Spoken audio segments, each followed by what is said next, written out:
దీన్ని పూర్తి స్థాయిలో మనము యోజనాబద్ధంగా పూర్తి చేద్దాము.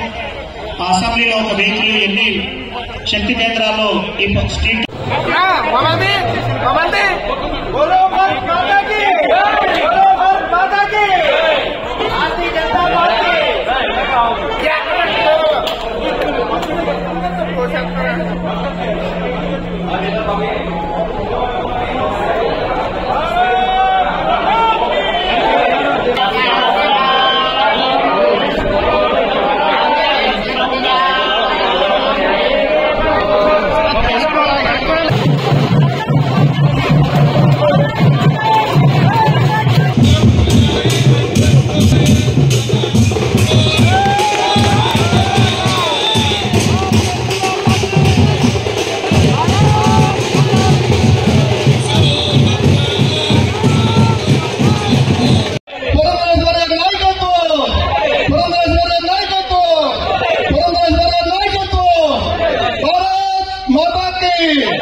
పార్లమెంట్ లో కూడా ఇవాళ పార్లమెంట్ ఎన్నికల కార్యాలయాల ప్రారంభోత్సవం భారతీయ జనతా పార్టీ చేసుకోవడం జరిగింది.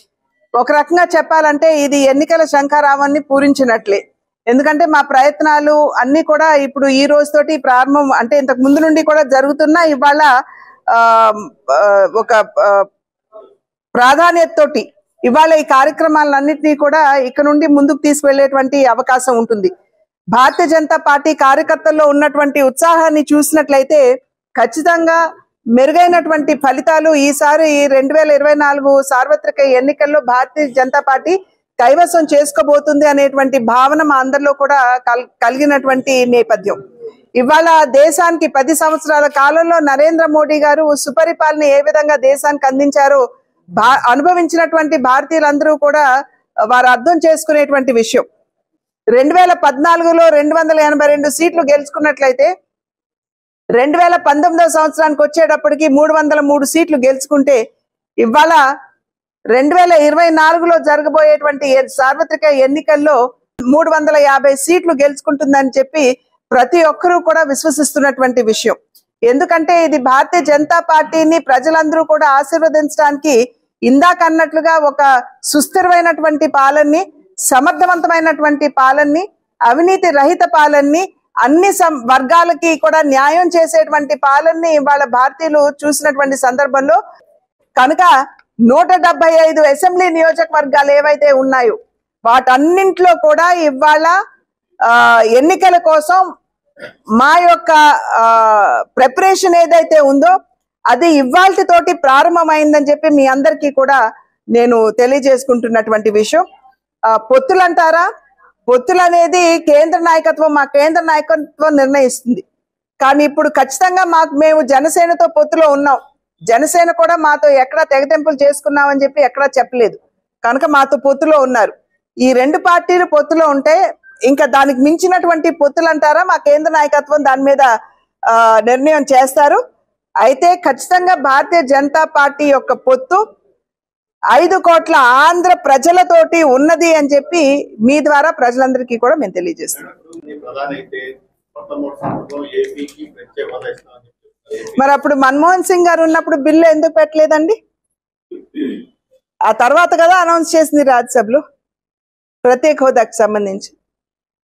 ఇవాళ ప్రత్యేక హోదా అంటారా? ప్రత్యేక హోదా అన్నది 14వ ఆర్థిక సంఘం ఇచ్చినటువంటి నిబంధన మేరకు ఏ రాష్ట్రానికి వర్తించదు. కనుకనే నన్ను కంప్లీట్ చేయండి. కనుకనే కేంద్ర ప్రభుత్వం ప్రత్యేక హోదా అన్న పదం వాడలేము కానీ ప్రత్యేక హోదా కింద వచ్చేటువంటి అన్ని లాభాలు కూడా ప్రత్యేక ప్యాకేజ్ మాధ్యమంగా మీకు అందిస్తామని అప్పుడు ప్రభుత్వానికి తెలియజేసింది. మరి అప్పుడు ముఖ్యమంత్రి గారు కూడా స్వాగతించారు. వారు కూడా అద్భుతం అని చెప్పారు. వెంకయ్య నాయుడు గారిని తీసుకుని వచ్చి వారికి సన్మానాలు కూడా చేశారు. మరి దాని కింద లాభం పొందాలంటే హట్కో ద్వారా, నబార్డ్ ద్వారా మేము వనరులు సమకూరుస్తాము, మీరు ఎస్పీవి స్పెషల్ పర్పస్ వెహికల్స్ ఏవైతే ఉంటాయో వాటిని సమకూర్చండి అని చెప్పి కేంద్ర ప్రభుత్వం చెప్పడం జరిగింది. అది అంతకు ముందున్నటువంటి ప్రభుత్వం కావచ్చు, ఇప్పుడు ఉన్నటువంటి ప్రభుత్వం కావచ్చు, స్పెషల్ పర్పస్ వెహికల్స్ మీద వాళ్ళకి అసలు దృష్టే లేదు. అంటే అసలు ఆంధ్ర రాష్ట్ర అభివృద్ధి మీద వారికి అసలు నిబద్ధత ఉన్నదా అనేటువంటి అనుమానం మాకైతే వస్తుంది. మేమైతే దానికి కట్టుబడి ప్రత్యేక ప్యాకేజ్ కి మేము కట్టుబడి ఉన్నాం. మేము పంచాయతీలకి సంబంధించినటువంటి ఆందోళన చేశాము. చక్కగా జన సైనికులు వచ్చి పాల్గొన్నారు. అదే విధంగా మేము ఏ కార్యక్రమం చేసినా వాళ్ళు వచ్చి పాల్గొంటారు.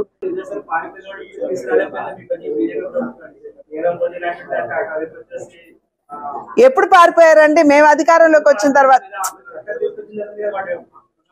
చట్టం తీసుకొచ్చాం కాబట్టే విజయ్ మాల్యాకి సంబంధించినటువంటి 9,000 కోట్ల రూపాయలు ఇవాళ బ్యాంకులకి తిరిగి కట్టారు. వాళ్ళ ఆస్తులు జప్తు చేసి వేలం వేసి బ్యాంకులు కట్టడం జరిగింది.